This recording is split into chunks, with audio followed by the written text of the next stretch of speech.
When James Miller left the army after 15 years of service, he wanted nothing more than peace and quiet. So he bought a small house in a suburban neighborhood with his wife Emily, a place with green lawns, white fences, and the sound of children playing. A place that looked perfect from the outside, but perfection has cracks hidden deep inside. And the first cracks appeared on the very first week when James proudly placed a small American flag by the porch, a habit from his military life, sign of honor. But the Homeowners Association, the HOA, came knocking at the door with stiff faces and sharp voices, telling him the flag was not allowed to be placed there, that it violated their neighborhood rules. And though James kept his calm and Emily smiled politely, the officers looked at them with cold eyes and left a warning notice on their door, which made Emily uneasy. But James brushed it off, saying it was just paperwork, nothing serious. Yet in the days that followed, more notices came, one about the color of their curtains, another about the flowers Emily planted, and then about James parking his truck in the wrong angle. Every little thing became a problem, and though Emily tried to laugh it off, her smile began to fade. She started to say at night, "James, why are they doing this? We have done nothing wrong." And James had no answer, because deep inside he felt something strange, a tension in the air, as if they were being watched not as neighbors but as enemies. Yet he kept calm, telling her that people like that look for control, that they must not show fear. But things only got worse. The HOA enforcers, 3 tall men who always came together, started showing up at odd hours, standing at the edge of their driveway, whispering things to each other, sometimes smirking at Emily when she stepped outside. Their presence heavy and cruel, and when James went to talk to them, they replied in vague threats, saying, "We can make your life very difficult here." And though James was trained to face war, this was different. This was his home, his wife, his dream of peace being attacked by something hidden and poisonous. And that night Emily told him she felt unsafe even walking to the mailbox, her hands shaking when she touched the new notice slipped under the door, this one boulder, saying, "You don't belong here." And though James stayed strong, she saw the fire in his eyes, the fire of a soldier pushed too far. But he promised her not to act yet, to wait, to watch, hoping maybe it would stop. And for a while it was quiet, a silence too heavy, too fake, until one afternoon James had to leave for a veterans meeting, and Emily went out to water her flowers, the ones she loved because they reminded her of home. And that's when it happened. The 3 enforcers appeared suddenly, blocking her path, their voices rough, their words cruel, mocking her flowers, mocking her husband, saying he was weak now, no longer a soldier, just a man hiding behind a woman. And Emily tried to walk past them, her voice steady though her heart raced, saying she would call James. But one of them stepped closer, his shadow falling over her, and whispered, "Call him, let's see what he does." And then he reached out, grabbing her arm roughly, not letting her pass, and she pulled back, her eyes wide with fear, her voice breaking as she shouted for them to stop. And in that moment a neighbor peeked out from behind a curtain but quickly vanished. No one dared to help, and Emily ran back inside, her heart pounding, tears in her eyes. And when James returned that evening, she was sitting on the couch, trembling, her arm red where she had been grabbed, and her voice cracked as she whispered, "They threatened me, James, and it's getting worse." And the house that once felt safe now felt like a battlefield waiting to explode. Emily tried to believe that kindness could solve everything, that maybe if she smiled more, greeted the HOA men politely, and stayed calm, they would eventually stop, because she had always been the type of person who believed in peace, in soft answers, and in avoiding conflict. But James could see the worry in her eyes, the way she checked the locks twice before bed, the way her hands shook when she walked to the garden. And though he told her he would handle it, she begged him not to make things worse, not to fight them, so he stayed silent for her sake. But silence did not stop the bullies. In fact, it gave them more courage, and soon they were mocking her in public, making small scenes in front of other neighbors, accusing her of breaking fake rules, laughing as they pointed at her flowers or her clothes. And James could feel his patience slipping each time she came back inside with tears in her eyes. Yet he still restrained himself, hoping the madness would fade. But one afternoon it reached the point of no return. Emily was walking home from the store with a small bag of groceries when the 3 enforcers appeared again, blocking her way on the sidewalk, their smiles cruel and their words sharper than knives. One of them sneered that her husband was nothing, that real men don't hide behind women. Another mocked her for crying the last time, saying, Is the soldier too scared to protect you?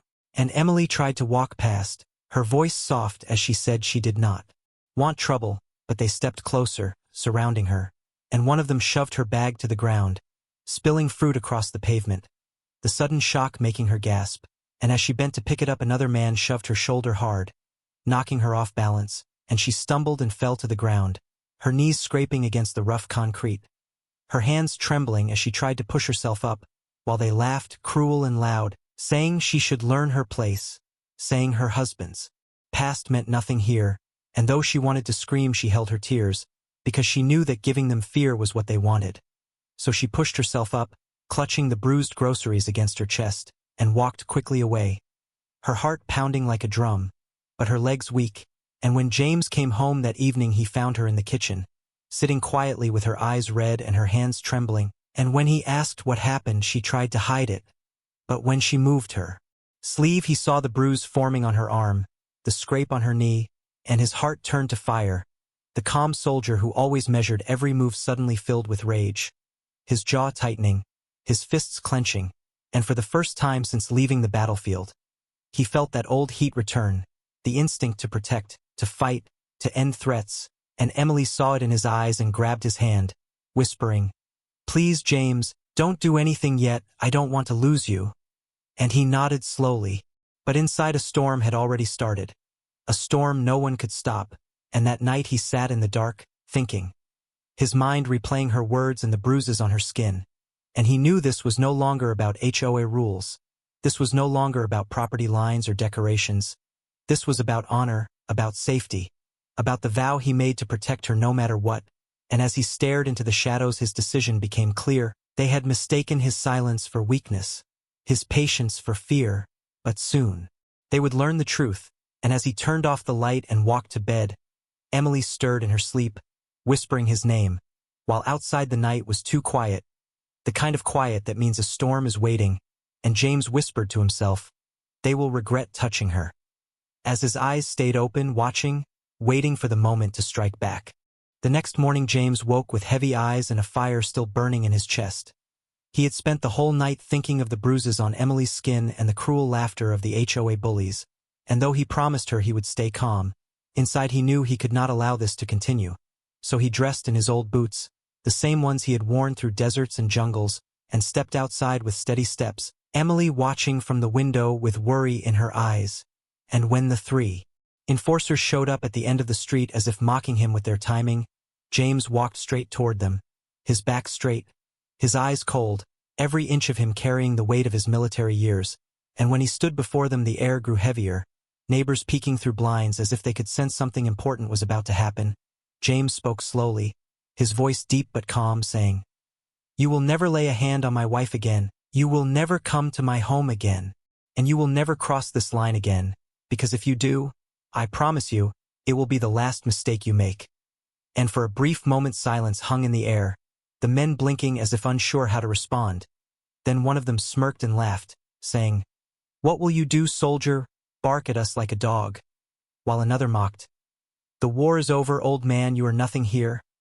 And their laughter echoed, but James did not move. His jaw tightened and his hands clenched, but his voice stayed calm. "You think this is a game. You think my silence means weakness. But you will soon learn I do not make threats. I make promises." And though his words carried weight, the bullies laughed harder, pretending to salute him in mockery, one of them whispering to another, "He thinks he's still in the army?" And then they turned their backs and walked away, shaking their heads as if nothing mattered, and Emily rushed outside, her hands trembling as she grabbed James's arm, whispering, "Please, don't let them drag you back into that world." And James looked at her softly, his anger masked by love, telling her he would protect her no matter the cost. But deep inside he felt the humiliation of being mocked, of being ignored. And that night as they sat for dinner, Emily tried to laugh and speak of lighter things. But James could feel eyes outside watching, shadows moving across the lawn, and when he went to check, he saw no one, yet he knew. He felt it in his bones. They were out there, circling, like wolves waiting to strike, and when he returned inside Emily asked what was wrong, and he said nothing. But his hand never left the edge of the table as if ready to fight at any moment. And later that night when the world was asleep, A sound broke the silence, faint scratching against the window. Then the soft crunch of footsteps on gravel, and Emily woke in fear, whispering his name. But James was already awake, his eyes sharp, his body tense, and he moved quietly to the door, listening. Hearing whispers outside, low voices saying, "He can't scare us, we'll break him piece by piece." And James's heart turned colder than steel, because now he knew this was more than harassment. This was war in a new form, not fought with guns but with fear. Yet fear was something he had conquered long ago, and he turned to Emily, placing a hand on her shoulder, whispering, "No more warnings, they have chosen their path." And though she begged him to call the police, he shook his head, knowing the HOA controlled them, knowing justice would not come from badges but from his own hands. And as the voices outside faded into the night, James stood by the window for hours, his mind no longer calm, his soul preparing, because a soldier might leave the battlefield. But the battlefield never leaves the soldier, and these men had just awakened the wrong man. And as dawn broke and the sun painted the sky, James whispered to himself, "They wanted war, now they will see it." While Emily sat quietly behind him, her face pale with fear, sensing that something unstoppable had been set in motion, something that would change everything. The days that followed felt like walking on glass for Emily. She tried to carry on with her routine, watering the flowers, tidying the house, pretending life was normal. But her eyes always darted to the windows and her heart raced with every knock or footstep outside.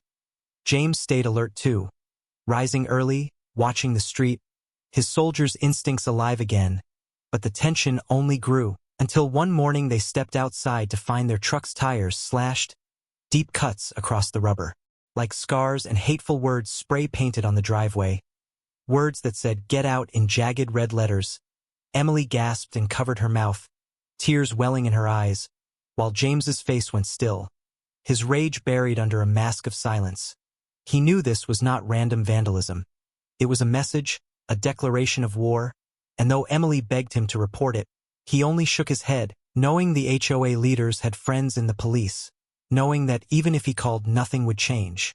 And that night, as the couple sat in their living room, the sound of glass suddenly shattered the silence, a rock flying through their front window, shards exploding across the floor. Emily screamed and ducked while James rushed to shield her.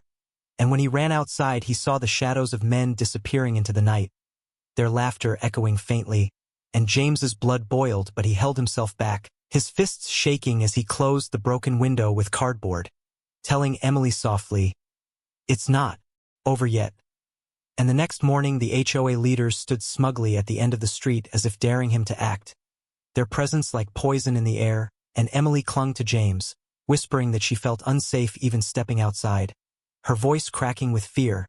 But James only tightened his grip on her hand and promised she would never be alone again. Yet the worst came later that week when Emily stepped into the yard to water her flowers, the only thing that gave her peace, and suddenly the three enforcers appeared again, blocking her path with cruel grins, their voices loud and mocking, one of them kicking over her flower pots, soil spilling across the ground, another pointing at her and saying, "Your husband thinks he's a tough guy, let's see what he does when you're broken."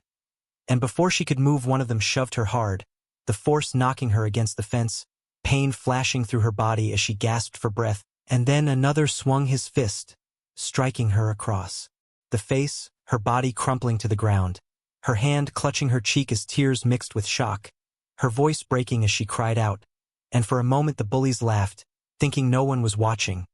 But then a deep voice thundered from behind them, "Enough!" And they froze, turning slowly to see James standing at the gate, his eyes burning, his fists clenched, his body trembling with fury. And in that moment he was no longer just a neighbor, no longer just a man. He was a soldier again, the soldier they had mocked, the soldier they had underestimated. And his voice shook the air as he stepped forward. "You just made the last mistake of your lives."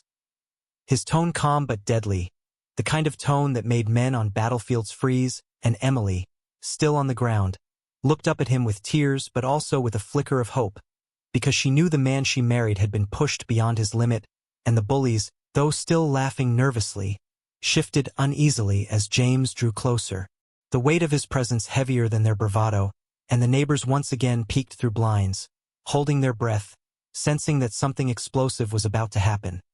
The tension so thick it felt like the whole street was waiting for the storm to break. And in James's heart the storm had already begun. The line had been crossed, and there was no turning back. James stood at the gate like a shadow of war itself, his chest rising slowly. His eyes locked on the three men who only moments ago had struck his wife, and though they tried to laugh off the tension, their bodies betrayed them, their shoulders stiff, their steps uncertain, because they could feel it. The presence of a man who had walked through fire, a man who had survived chaos that they could never imagine, and James moved forward with the calm of a soldier on mission. His voice low but sharp as steel. "You touched my wife, now you answer to me."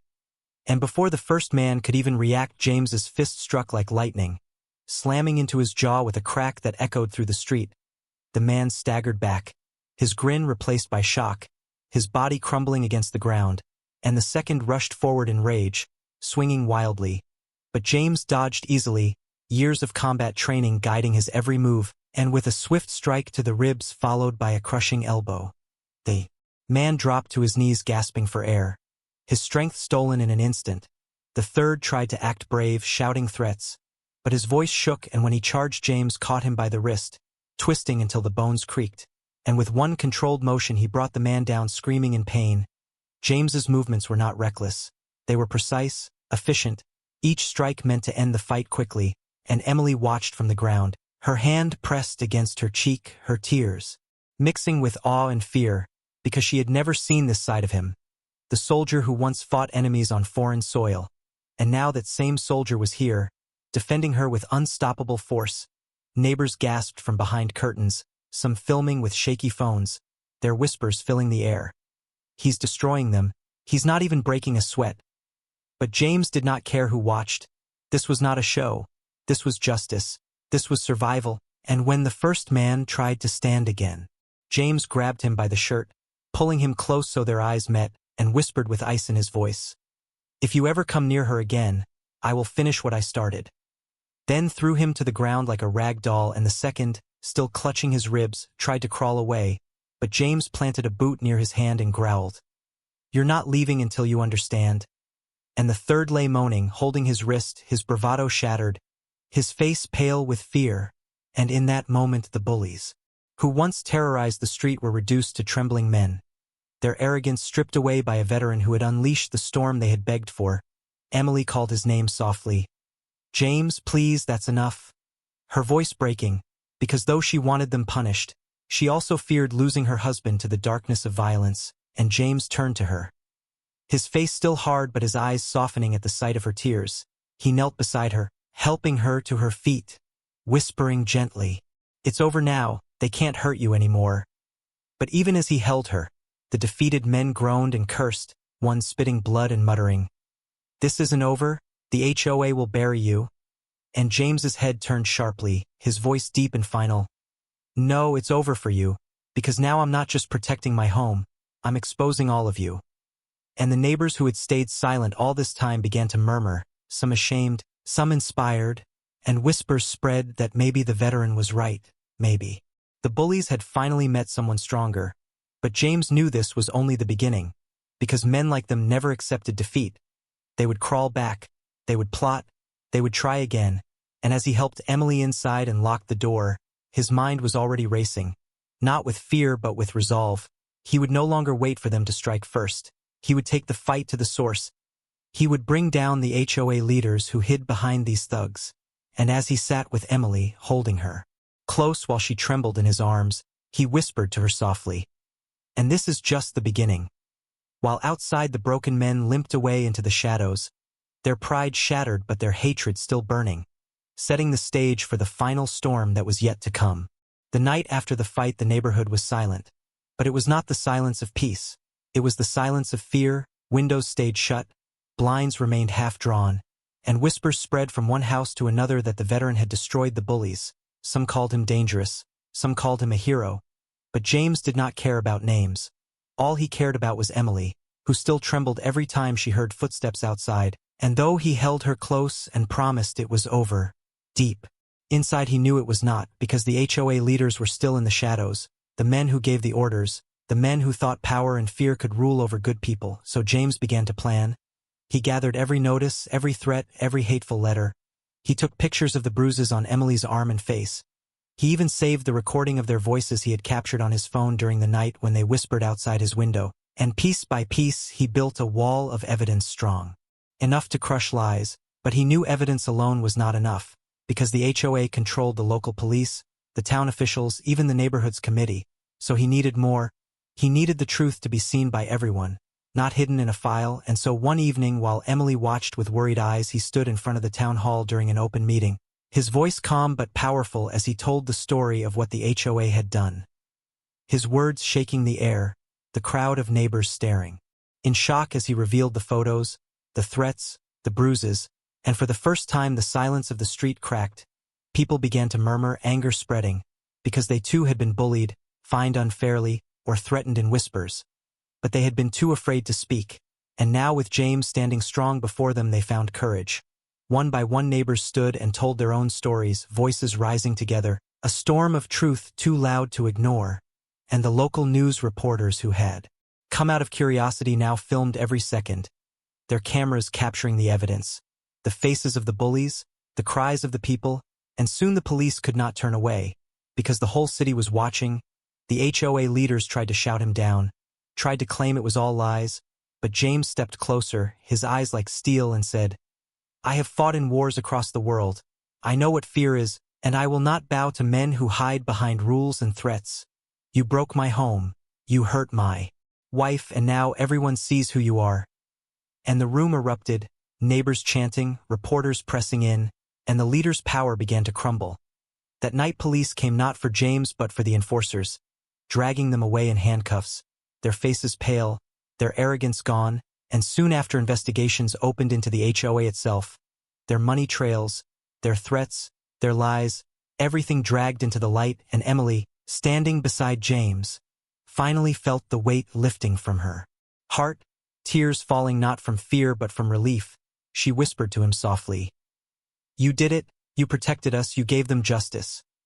But James only shook his head gently, holding her hand tighter, saying, "No, we did it, you gave me strength to fight, and together we made them answer."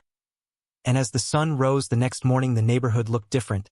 People stepped outside with cautious smiles, children played without fear, flags waved freely from porches, flowers grew without being torn down, and though scars remained on the walls and in memories, hope had returned, because one man had stood when no one else dared. One veteran had shown that silence is not peace, and peace is only won when courage rises. And as James and Emily walked hand in hand down their street, neighbors nodded with respect, some even saluted quietly, and though James did not seek honor, it followed him like a shadow, because he had given them back their voice, their freedom, their dignity. And when Emily leaned close and whispered, "They thought they could break us?" James smiled faintly and replied, "But we just broke them." And with those words their story ended not with fear but with victory, a victory that would echo through the neighborhood for years to come.